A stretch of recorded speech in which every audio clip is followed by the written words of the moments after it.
It's Friday. Yep, I'm ready for the weekend because on the weekends I cross stitch and I'm going to be doing some watercolor painting. Not much diamond painting going to get done. So I don't have a trial to recap today, but I'm going to tell you about a trial that is coming up next week that is going to be so interesting. And I wanted to talk to you about a sentencing that occurred this morning in the Ice Cream Man murder case. I don't know if you guys remember the Ice Cream Man murder case, but we're going to talk about that. I've got some mail to open, a finish that I wanted to show you, and I'm going to do the Friday dance first. Ready? Here we go. Everybody, out of your chairs. Friday dance. Ooh, ooh, ooh. Friday dance. I'm so happy it's the weekend. Okay. And some of you might be getting paid today. You never know. All right, so here is, and before I start the show, I'm recording this a little bit different. So let me know if you like recordings this way or at least like the volume better. That's what I'm going for. Better volume. It's a little bit more close up. I was recording before with my iPad, and honestly, I don't think this microphone, my BGD, my big gray BGM, my big gray microphone. Anyway, whatever. It's not working well with the iPad. So I think it's going to work better this way. Let me know in your comments what you think. And I know you will. So I finished another square. This is for June. I'm trying to do more than one each month. So look, he's got a watermelon hat on. I think it turned out super cute. So I put all the yarn away that I was using for this one, and then I bolted up the ones for the next gnome. Okay. And I've got some friend mail here. Well, not friend mail. I'm my own friend, right? I ordered it for myself. Oh my gosh, we had the kickoff. Not really the kickoff, but we had a preview of the Great Escape diamond painting event. That video, I will link that up here in the corner. Take a look at that.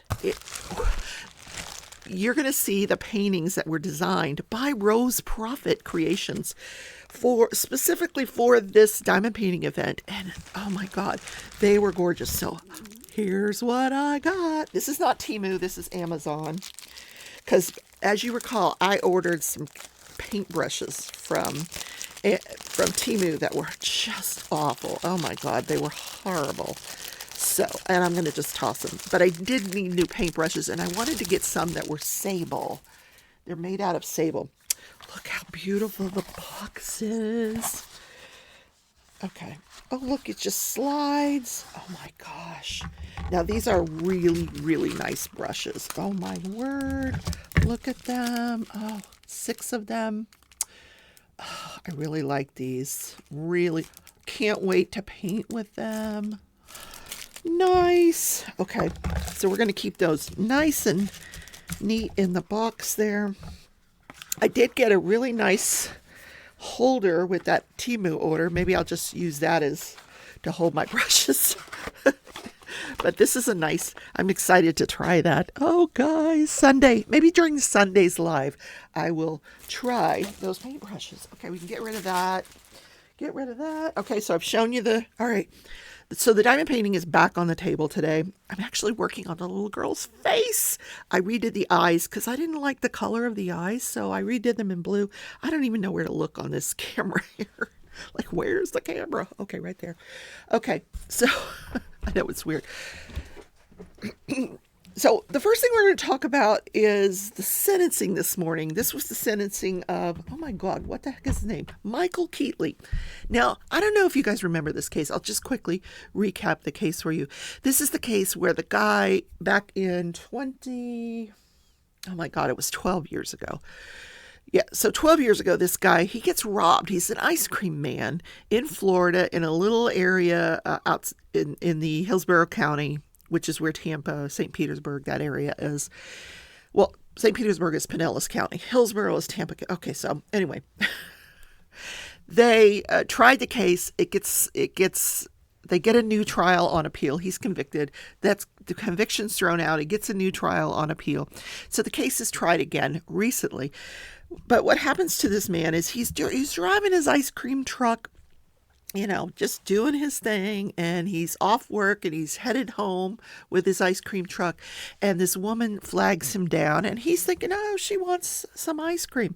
So he stops. She comes up to the ice cream window, and I guess they're conversing, and these other men these two men get into the vehicle, get into his ice cream truck, and they shoot him.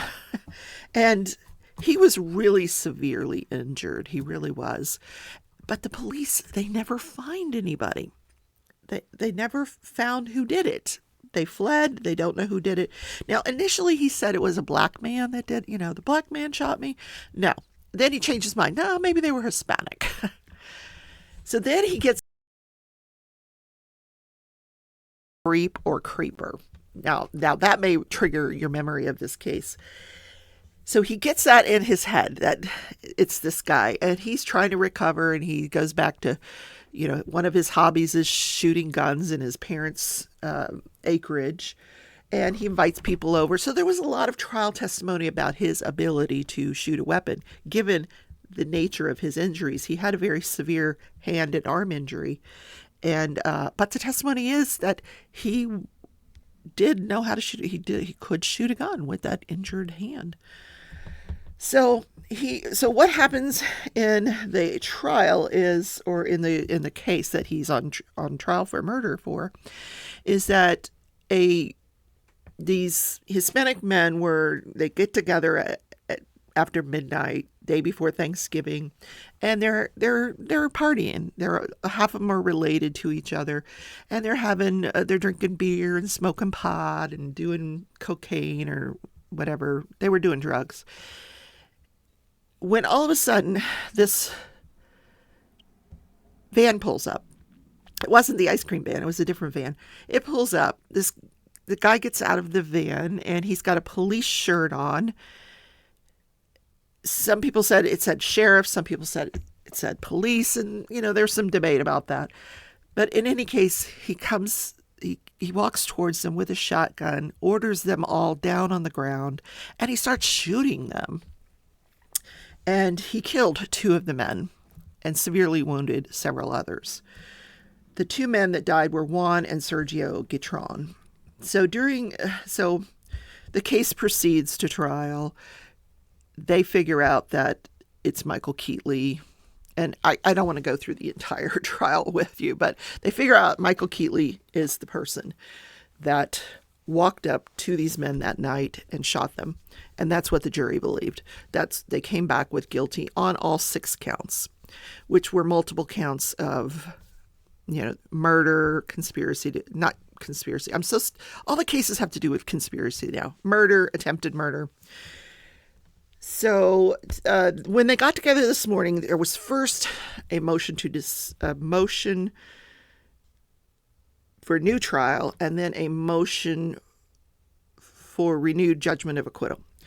Both very similar motions, almost identical motions, just worded a little bit differently. And the judge was very nice. He's like, this was a really well thought out brief. And did you write this brief? And the attorney's like, no, I didn't write that. He probably had some law clerk of his write it. And he says, well, it's really well done. And I really read it a couple of times. And so basically their argument was that the jury came to their conclusion of guilty based on this police shirt, which should never have come into evidence.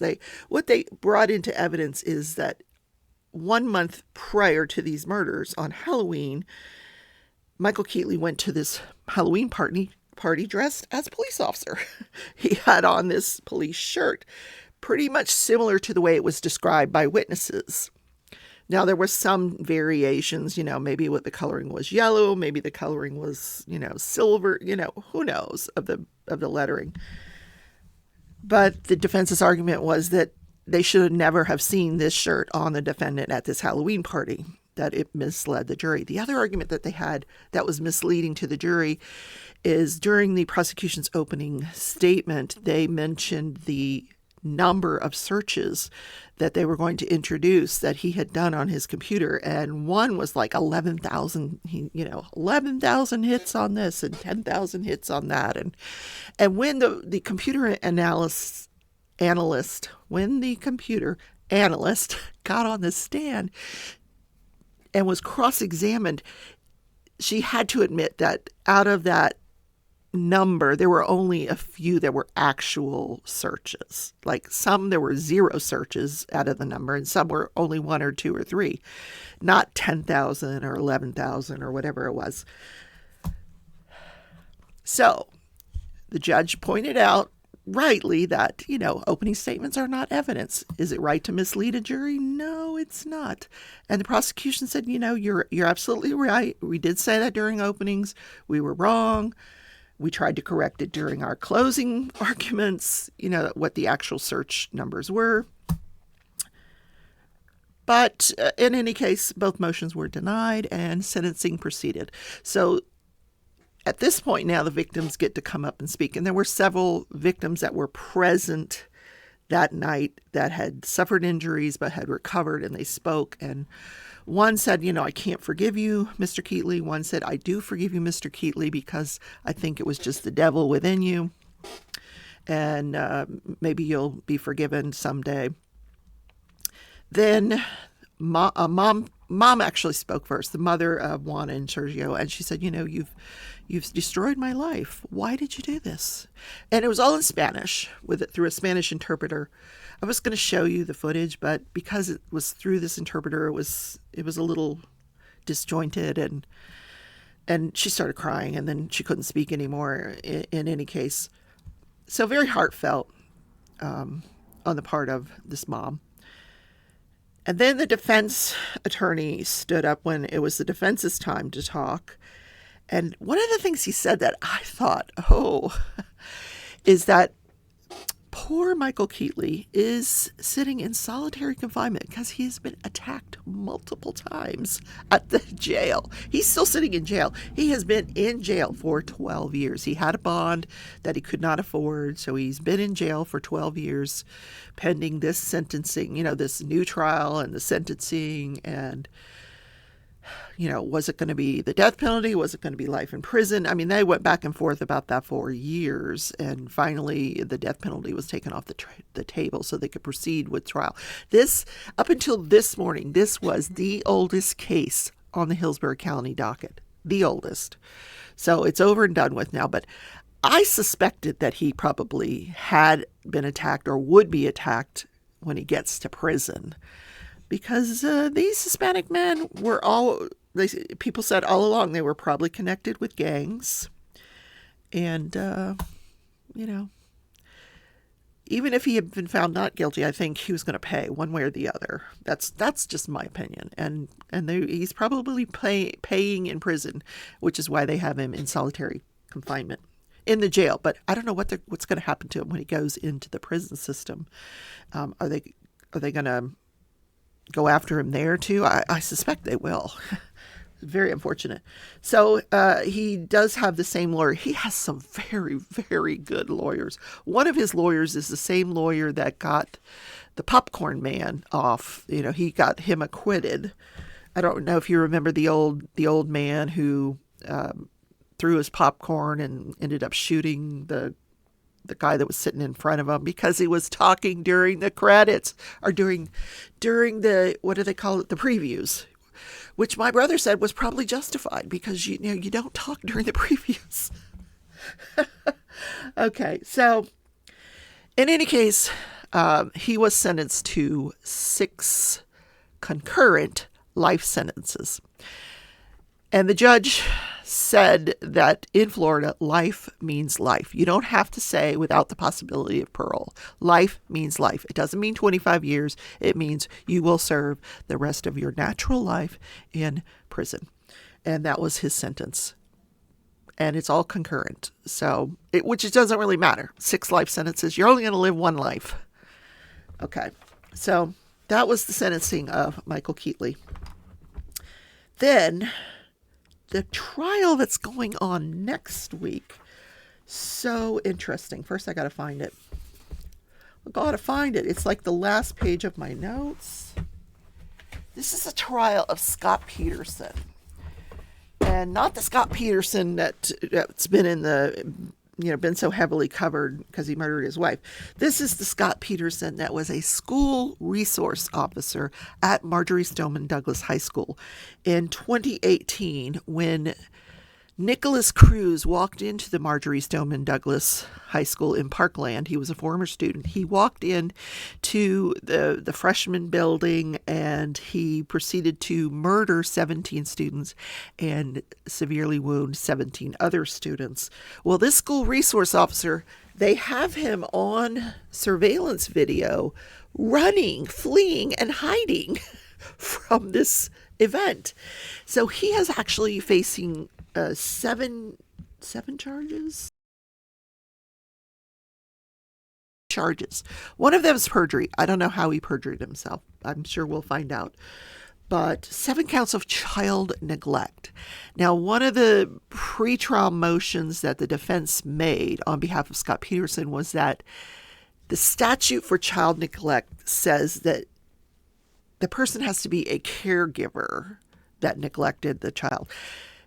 And their argument was that a school resource officer is a police officer. They're not a caregiver in the sense of the term or the way it was intended. So the judge denied that motion and said that it was a question of fact that would be presented to the jury.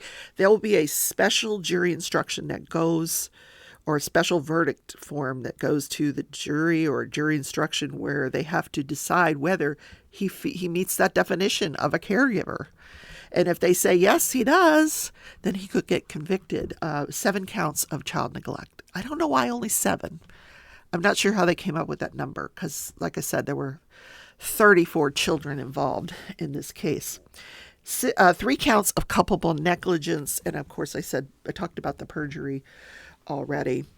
So initially, this officer, Scott Peterson, was suspended pending the investigation. The what do they call it? The Florida Division of Law Enforcement, FDLE. Florida Division of Law Enforcement investigated and said their conclusion was he did absolutely nothing to help these kids that day. Now, could he have prevented what occurred? I don't know. We don't know. The other motion that is pending before the trial starts next week is whether or not, but I think the prosecution and the defense want a jury view of the building. Now, that happened in the regular trial of Nicholas Cruz, where the jury got in a bus and they went over to Marjory Stoneman Douglas High School. That building is still standing there. They don't do any, there's no teaching that goes on in that building. It's abandoned. But it's still on the property, and they were able to view it. It's in the same condition it was on the day of the shooting. And it's very, very eerie because this happened on Valentine's Day in 2018. I mean, there was Valentine's cards on the floor and flowers and, yeah, still on the floor years and years later. So they have asked to go have their jury view that. The argument was that they need to understand the magnitude, the size of this building and the way this defense attorney was explaining this, even I said, wow, I never realized it was as large as what they're saying it was. So that, like, if you hear gunshots coming from over here and not here, and, so what did this officer hear and what was the magnitude of what he heard and how, that kind of thing. That the jury won't really get the perspective, the correct perspective of it unless they actually go and see this building. I don't know. So the judge has not ruled on that yet. So that is scheduled for this next week. They're going to begin jury selection this next week, and hopefully the trial will start, and I'll bring that to you. It's going to be so, so interesting. You thought we were done with the Parkland shooting. Nope. Another gift that keeps on giving, right? All right, guys, I hope you have a great weekend. I hope this video turns out good. Consider I'm recording it a little bit different. If you like it, let me know. If you don't, let me know why you don't like it. What give me your feedback. I always take your feedback seriously. All right, I love you all. I will see you Sunday at 11 Central for my crafting live where I think I'm going to try these new paints brushes out. Yeah. So have a great weekend, everybody. Bye.